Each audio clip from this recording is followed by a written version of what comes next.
আরে এসো এসো এসো, তোমরা খুব গরম পড়েছে, জল খাবার খেয়ে গাছের ছায়ায় ঘুমিয়ে পড়ো।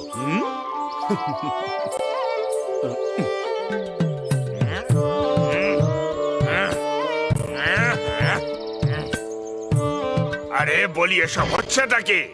আরে তুমি রোজ এই কাক শালিক আর পায়রাদের একত্রিত করো। তুমি দেখো একবার, আমার বাগানটাকে এরা শৌচাগার বানিয়ে ফেলেছে। খাচ্ছে এখানে আর থাকছে ওখানে। আরে এরা তোমার বাগানের গাছের মধ্যে থাকে তাই।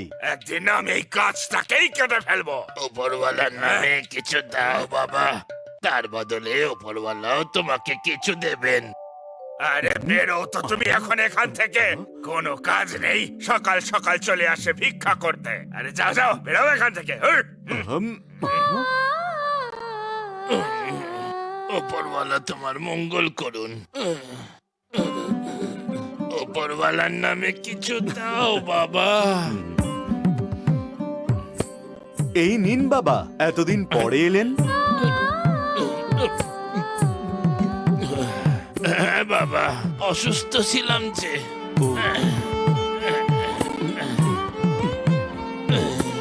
উপরওয়ালা তোমার মঙ্গল করুন। দান খয়রাতি এমন ভাবে করছো যেন তুমি কোন রাজ্যের রাজা। আমার বাড়ি আর আমার মাথাটাকে শৌচাগার পেয়েছো নাকি? তোমাদের আমি দেখাচ্ছি মজা।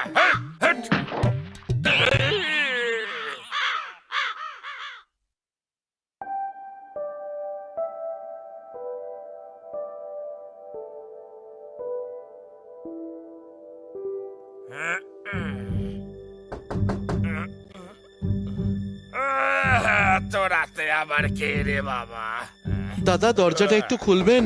আরে কে এত রাত্রে? আমি একজন পথিক। কি চাই আপনার?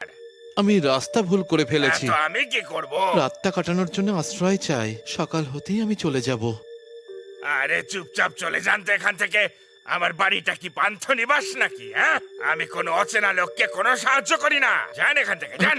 আচ্ছা, আশেপাশে কোনো পান্থশালা বা ধাবা থাকলে একটু বলতে পারবেন? বাইরে খুব ঠান্ডা পড়েছে। আছে, পাশের বাড়িটাই একটা পান্থ নিবাস, ওখানে চলে যান।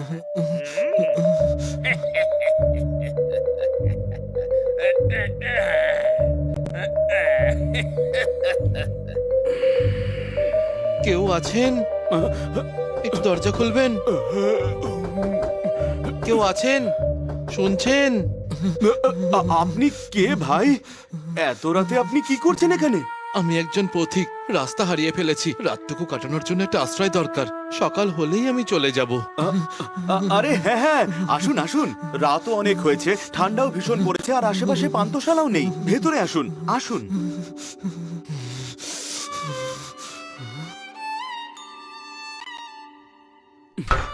বসুন না, আপনার জন্য জল নিয়ে আসছি।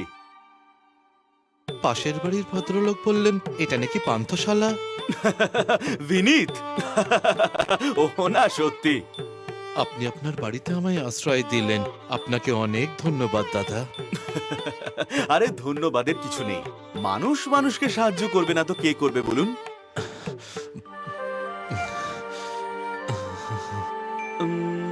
আচ্ছা এটা বলুন, আপনার কি খিদে পেয়েছে? আপনি আর কষ্ট করবেন না। খিদে তো খুব জোর পেয়েছে, তাই না? আপনি বসুন, আমি খাবার বাড়ছি। বিদুরের এই পান্থশালায় আপনাকে স্বাগত। বিদুর খুব ভালো করে অতিথি আপ্যায়ন করলো আর ঘুমানোর জন্য বিছানা দিল আর নিজে মেঝেতে শুলো।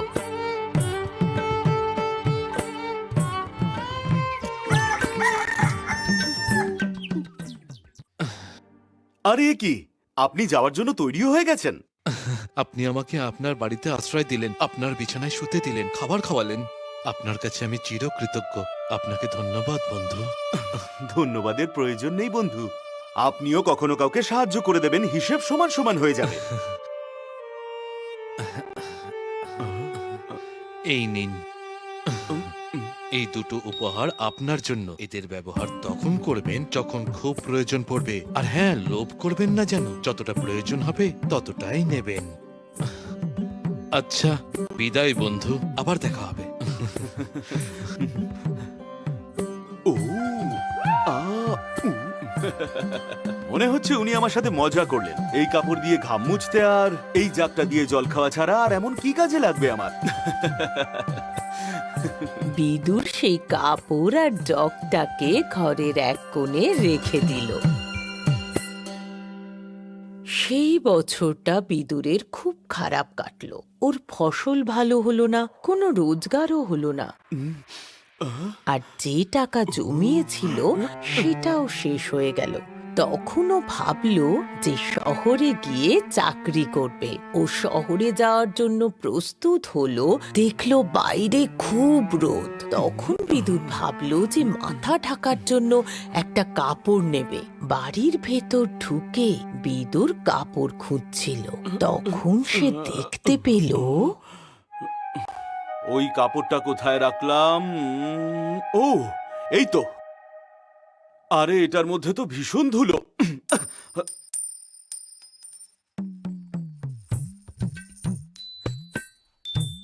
হ্যাঁ, আরে এটা কি পড়লো কাপড়টা থেকে? সোনার মুদ্রা। এটা তো দেখছি সত্যিই সোনার মুদ্রা। ওহ, মনে হচ্ছে ওই পথিক এই কাপড়ের মধ্যে মুদ্রাটা রেখে চলে গেছে। আমি খেয়ালই করিনি। খুবই ভালো সময় পেলাম এই মুদ্রাটা। এটার সাহায্যে কিছুটা হলেও খারাপ অবস্থা থেকে মুক্তি পাবো। ধন্যবাদ পথিক।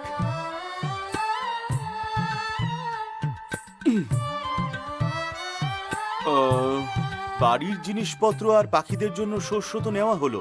এখন আর হ্যাঁ, পুরি হালুয়া। দাদা, একটা পুরি হালুয়া দিয়ে দিন না। হুম, খুব খিদে পেয়েছে বাবু। আরো একটা পুরি হালুয়া ওর জন্য দেবেন।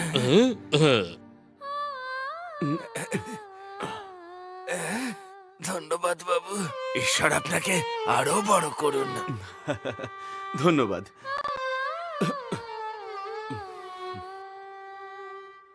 আরে বংশী, লাচা আর গড়ি, তোমরা কেমন আছো? আসো আসো, ভেতরে এসো। আমরা জানি বাবু যে এবছর আপনার ফসলে খুব লোকসান হয়েছে। আপনি আমাদের জমিতে কাজেও রাখতে পারছেন না।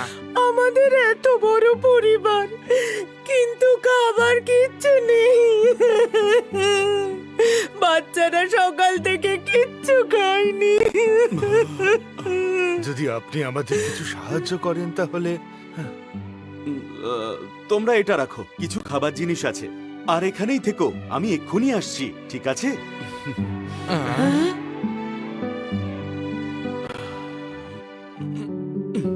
আমার কাছে এখন শুধু তো এটুকুই আছে, কিন্তু এটুকু টাকায় তো সকল শ্রমিক আর তার পরিবারের কিচ্ছু হবে না। কি করি?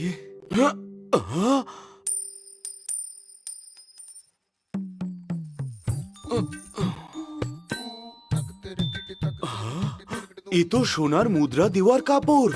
বাহ, অবাক ব্যাপার। এই দুটো উপহার আপনার জন্য। এদের ব্যবহার তখন করবেন যখন খুব প্রয়োজন পড়বে। আর হ্যাঁ, লোভ করবেন না যেন, যতটা প্রয়োজন হবে ততটাই নেবেন।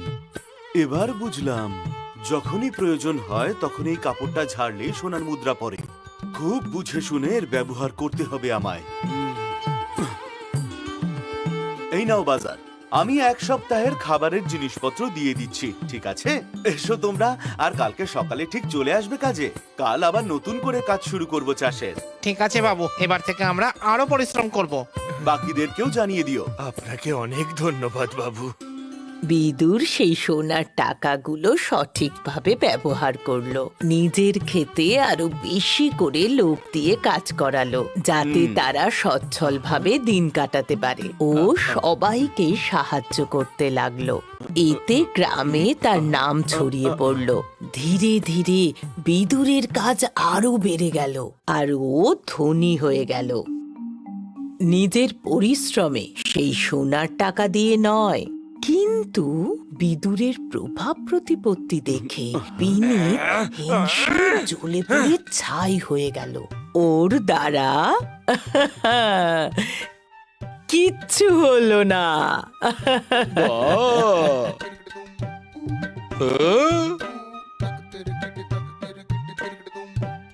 হতে পারে বিদুর বাবু অনেক বড় লোক হয়ে গেছেন, কিন্তু এখনো উনি গ্রামের প্রত্যেককে কত সম্মান করেন, পাশে দাঁড়ান। হ্যাঁ ভাই, এই বছর উনি দুটো গ্রামের পরিবারের সংসারের খরচ চালাচ্ছে, বিদ্যালয়ও খুলেছে। আর ওনার জমি দেখো, যেন সোনার ফসল ফলায়। সত্যি কথা এটাই যে যার সব ভালো তার শেষ ভালো। আরে কি এত গুজুর গুজুর ফুসুর হচ্ছে? বেরো এখান থেকে। এখানে দাঁড়িয়ে দাঁড়িয়ে কি দেখছো? তোমাদের আর কোনো কাজ বাজ নেই নাকি? আরে এটা মানুষ নাকি গাধা? একবার দেখো কিরকম চিৎকার করছে। আরে কোনো মূর্খ মনে হয়। চলো এখান থেকে।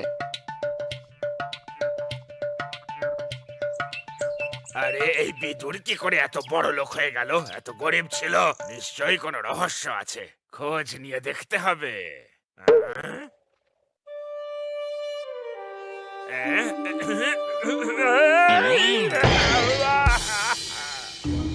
আরে কে আছো, বাঁচাও! কেউ আবার শোনেনি তো?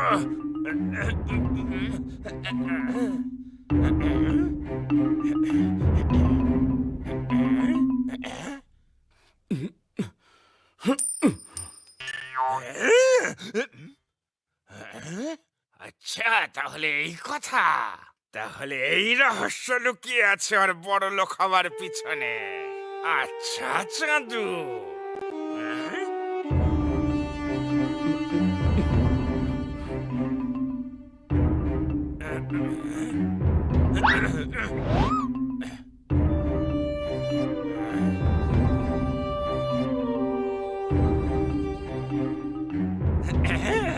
এবার বড় লোক হওয়ার পালা আমার।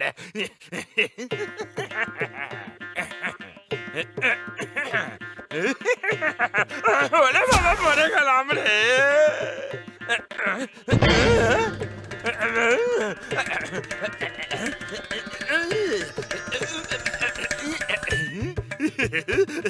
পেয়ে গেছি জাদুই পাত্র, পেয়ে গেছি জাদুই পাত্র।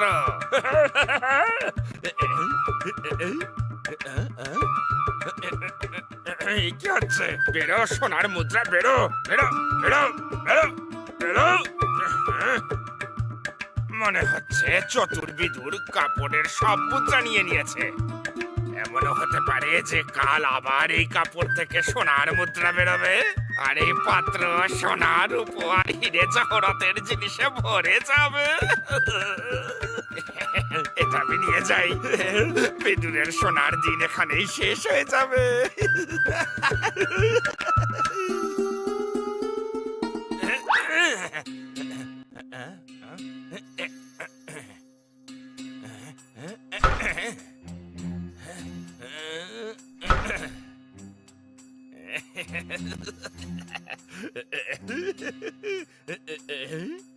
এই এই এই, তুই যা, তোর আর কোনো কাজ নেই, যা বেরো। তুমি এসো, দেখি তো তোমার মধ্যে কি আছে আমার জন্য।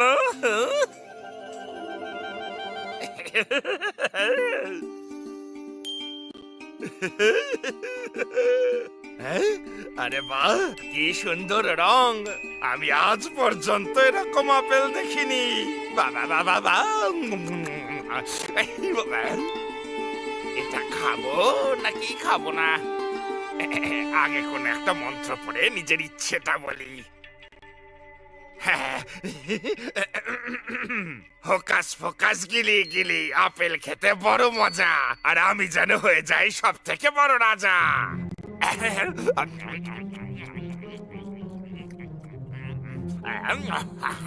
আরে বাবা, কি দারুণ খেতে! এবার আমি হতে চলেছি সব থেকে বড় রাজা।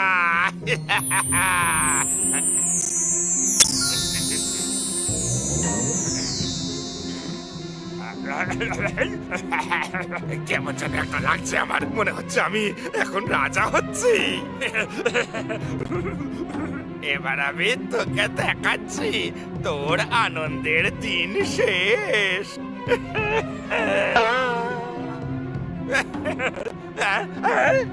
লেজ? রাজার আবার লেজ হয় নাকি? আরে আরে এ কি? আমার এ কি সর্বনাশ হলো রাজা! আমি তো গাধা!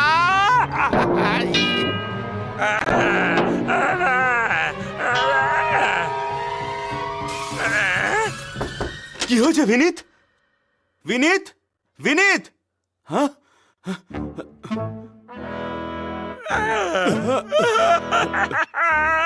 বিনীতের ঘরে এরকম গাধা আটকে রয়েছে কেন? আর বিনীত কোথায় গেল?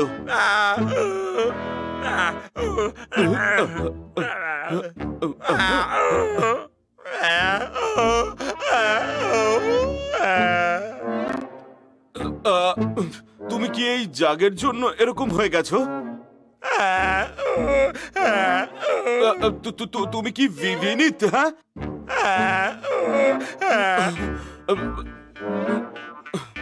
এই জাদুর জাগ বিনীতকে আবারও মানুষ করে দাও। হ্যাঁ, জাদুর জাগ, বিনীতের ভুল হয়ে গেছে, ওকে ক্ষমা করে দিয়ে আবারও ওকে মানুষ করে দাও। ও আর কখনো চুরি করবে না এবং ও আর কখনো লোভও করবে না। ওকে এখন মানুষ করে দাও।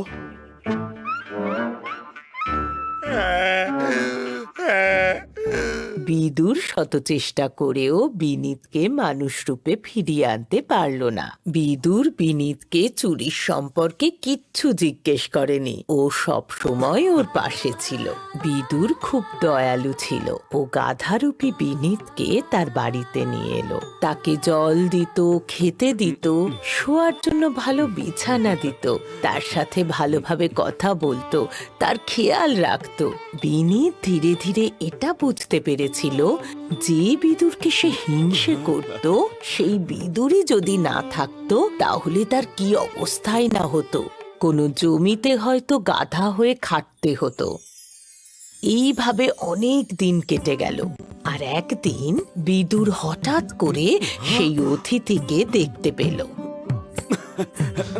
দাদা নমস্কার, আমাকে চিনতে পারলেন? আরে বন্ধু, অবশ্যই। আমি তোমাকে কি করে ভুলতে পারি?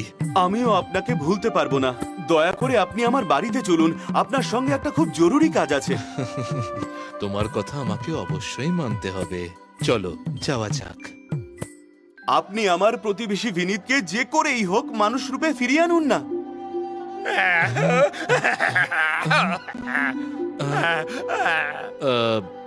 আমি এনাকে পুনরায় মানুষে পরিবর্তিত করতে পারি, কিন্তু তার জন্য তোমাকে ওই জগ আর কাপড়টা আমায় ফেরত দিতে হবে। হ্যাঁ, আমি একদম তৈরি। আপনার দেওয়া এই উপহারের দরুন আমি সবাইকে সাহায্য করতে পেরেছি। এর জন্য আপনাকে অনেক অনেক ধন্যবাদ। হতে পারে আমি এই জাগার কাপড়টা ফেরত দিলে আবারও গরিব হয়ে যাব, তাতে আমার কোনো দুঃখ নেই। কিন্তু আমার বিশ্বাস যে পরিশ্রমের দ্বারা আবারও আয় করতে পারবো, কারণ আমার পরিশ্রম করতে ভালো লাগে। কিন্তু মনটা ভীষণ খারাপ হয়ে যায় যখন নিজের বন্ধুকে এমন অবস্থায় দেখি।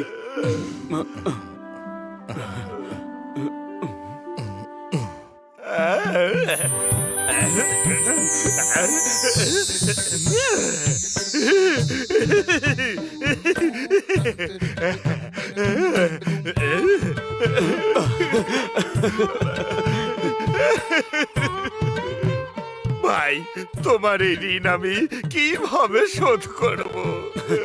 খুবই সহজ ব্যাপার। তুমিও কাউকে সাহায্য করে দিও, তখন আবার বলো না সার যাবে কিন্তু ক্ষতি করবে না।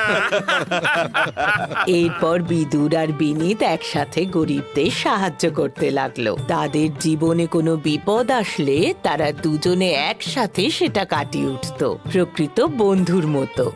এবারে বলো, এই গল্প থেকে আমরা কি শিখলাম? আমরা শিখলাম লোভ আর হিংসে করা ভালো কথা নয়। ভালো কথা হলো মানুষকে সাহায্য করা।